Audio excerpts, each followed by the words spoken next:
کبھی خوشبو لگا کے انشاءاللہ سوچ رہا ہوں یا تو دوبارہ جہلم چلا جائے. وہ مفتی ہیں ایک فرقے کے چھوٹے سے مفتی. مفتی طارق مسعود صاحب ایک فرقے کے ریپریزنٹیٹو ہیں. ٹھیک ہے. اس فرقے کے وہ بڑے نہیں ہیں, لیکن میں جس لیگیسی کو ریپریزنٹ کر رہا ہوں نا اس میں ہی بڑا ہوں. ہم ویڈیو میں اپنا مقدمہ رکھتے ہیں اور کہتے ہیں اس کا جواب ویڈیو میں دیں. جب بات کی باری آتی ہے تو اپنا بچہ بھیج دیتے ہیں. نہیں, ایسے نہیں ہوگا. آپ کے تو 5 لاکھ بچے صرف مولانا فضل الرحمان کے ہاتھ پہ بیت ہے, مجھے عمر نو بھی مل جائے. میں انجینئر سے گزارش کرتا ہوں بس, کیونکہ یہ بار بار ٹاپک آتا ہے, مجھے ایک دفعہ اپنے سامنے بیٹھنے دے. میں مناظرہ نہیں کروں گا.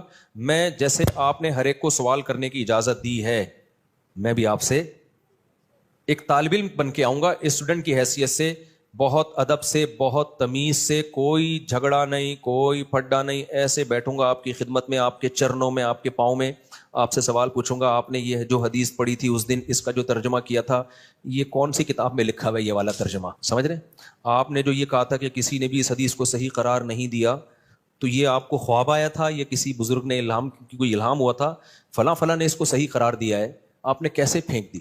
آپ نے جو اس دن یہ کلپ میں فرمایا تھا کہ یہ علماء دیوبند کا گڑھا ہوا عقیدہ ہے, تو یہ تو ہزاروں سال سے یہ عقیدہ چلا آ رہا ہے, تو گڑھا ہوا تو وہ چیز ہوتی ہے جو ایجاد کی ہو.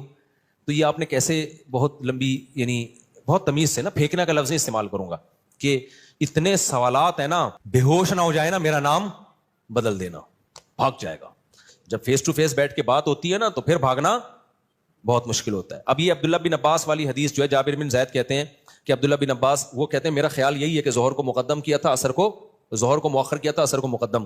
فوراً انجینئر نے کیا کہہ دیا, کوئی حنفی نے یہ بول دیا ہے. انجینئر نے اتنی بڑی خیانت کی ہے, اس نے کہا کہ وہاں کوئی حنفی بیٹھا ہوا تھا اور اس نے یہ تعویل کر دی کہ ظہر کو مؤخر کیا, عصر کو مقدم کیا.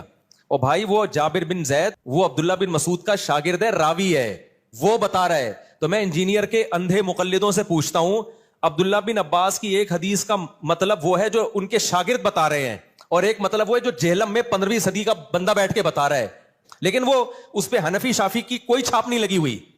وہ بیان کر رہا ہے کہ ایسا ہی ہوا ہوگا کہ ظہر کو مؤخر کیا اور عصر کو مقدم کیا ہے. اس کو یہ کہہ کے اس نے ٹال دیا کہ کوئی حنفی بیٹھا ہوا تھا, اس نے یہ تعویل کر لی.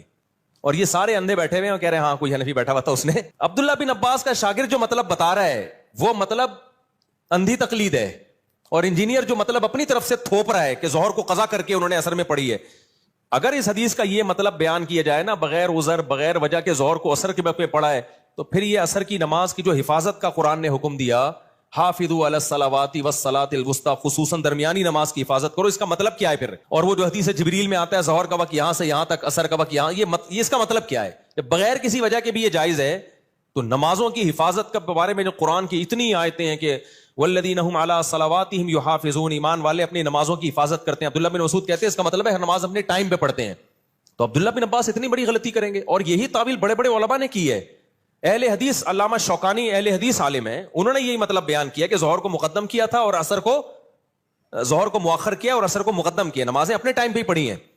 لیکن اس کو احناف سے, علماء دیوبند سے, بر صغیر کے مولویوں سے اتنی چڑ ہے, بس کچھ بھی اٹھا کے اڑ سنڈ مارتا رہے گا. اب حدیث کے راوی بیان کر رہے ہیں کہ بھائی وہ اس طرح کیا ہوگا, تو پی گیا, جابر بن زید کو پی گیا اور بولا کہ کسی حنفی نے یہ تعویل کی ہے. بڑی یعنی حنفی بھی نہیں, اب کہنا تو اس کو یہ دل چاہ رہا تھا کہ انڈا بوڑ کے کسی مولوی نے یہ تعویل کی ہے. تو لیکن سامنے بیٹھے ہوئے کہہ رہے یار بات جب بھی کرتا ہے ریفرنس سے کرتا ہے, بات جب بھی کرتا ہے, ابے ریفرنس اتنا بڑے دھاندلیاں ترجمے میں مار رہا ہے, تو بتاتا کیوں نہیں ہے کہ جابر بن زید یہ بتا رہے ہیں کہ ظہر کو مؤخر کیا اور عصر کو مقدم کیا. عبداللہ بن عباس کے شاگرد یہ بتا رہے ہیں کہ قضا نہیں کی ہے انہوں نے نماز.